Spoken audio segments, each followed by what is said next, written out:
नमस्कार मंडळी. नमस्कार. तर आज डुग्गू बी येईन सोने बी जेवायला. आज दोघं बी बघा. डुग्गून तिच्या घरून ताटन तांब्या आणला आहे ना बाई. छोटा ताट. तिचा तांब्या पा किती मस्त आहे, छोटासा, आणि ताट बी छोटस आहे ना बाई. भूक लागली का तुला? आज साबुदाणा आणि उपमा करेल, मग तुला काय खाणं आहे? साबुदाणा आहे आणि उपमा आहे, तुला काय खाणं आहे? उपमा नको का? कढी खायची का? हा, तर हे मला आज उपवास आहे ना, तर माझं ताट रेडी झालं पा. हा असा मेनू आहे. साबुदाणा आहे त्यांचा, हा, आणि लिंबू मीठ एवढंच या सोनूश पप्पाला. काकडी संपलेली पा. माशा लय परेशान करू राहिल्या, आम्ही लय वैतागलो. तर त्याच्यावर एक जोक सुचला आम्हाला. माशा दिवसा राहत्या आणि मच्छर रातचे राहते आहे ना. तर सोनूश पप्पा रात्र झाल्यावर एक बी माशी दिसत नाही हो. हा, रात्री फक्त मच्छरच गुंगुंग करते कानामध्ये आहे ना. हो ना. काऊन नसन निघत रातच्या माशा बाहेर? काय माहित बाई. माशा म्हणजे फिमेल येत्या, बरोबर आहे. म्हणजे लेडीज येत्या.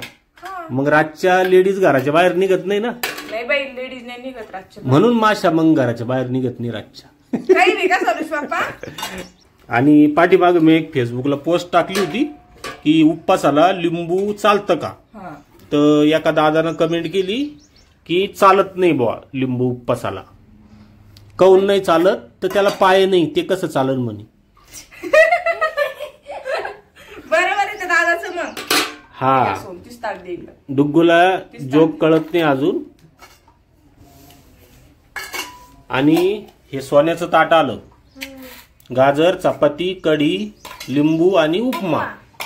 हा, हे जो आहे तो उपमा आहे. आणि हे आमचं ताट. हे असा उपमा केला सोनूश मम्मीनं. आणि छान झाला असं बाई. एका वर्षाच्या नंतर उपमा केला पा आम्ही. माय तुम्हाला दिसून राहिली आहे ना. तर माय अजून गावालाच आहे. एक दिवस म्हणून गेल्या ना, आता 2-3 दिवस झाले. ज्या गावाला जायले माय तिथं 2 मावश्या राहत्या माया. हा, एक चिंगू मावशी आणि एक गंगू मावशी. एक राती गावात आणि एक राती वावरात. तर आता दोघीच्या घरी एक दिवस राहीन माय. तर म्हणले असं राय बाई, काहीतरी म्हणणार आहे राय. तर आमच्या हातात राहिले असं. तर येईन आज किंवा उद्या. हा, पण उद्या बी येऊ शकते, आज बी येऊ शकते. पण सोनूची मम्मीची जरा पांगाडी होऊ राहिली. नाही, मग मी आज लवकर उठले ना. आज मी 5लाच उठले. तर बरोबर 11ला 5 मिनिटं कमी असताना माझी फक्त आता फरशी राहिलेली, बाकी सगळे काम मी आवरले. हा, आणि माझं काल कपाट आवरलं. सोनूश पप्पाने व्हिडिओ टाकला होता बघा. तर मी आज तुम्हाला आवरलेले कपाट मी दाखवणार आहे. एका ताईची कमेंट आली होती की कपाट आवरल्यावर बी एकदा दाखवा. तर नक्की दाखवू. नक्की दाखवू आज, कारण की माझे दोन्ही कपाट आवरणं झालेले. योगेश गोरे कॉमेडी चॅनल वर बर का. हा, तिथं जाऊन नक्की माझा तो कपाटाचा पण व्हिडिओ बघा.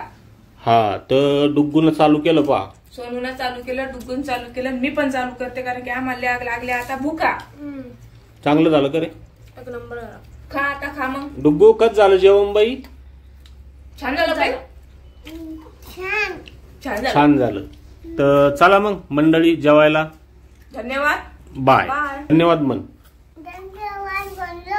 म्हणलं का? लाईक करा, कमेंट करा. ओके.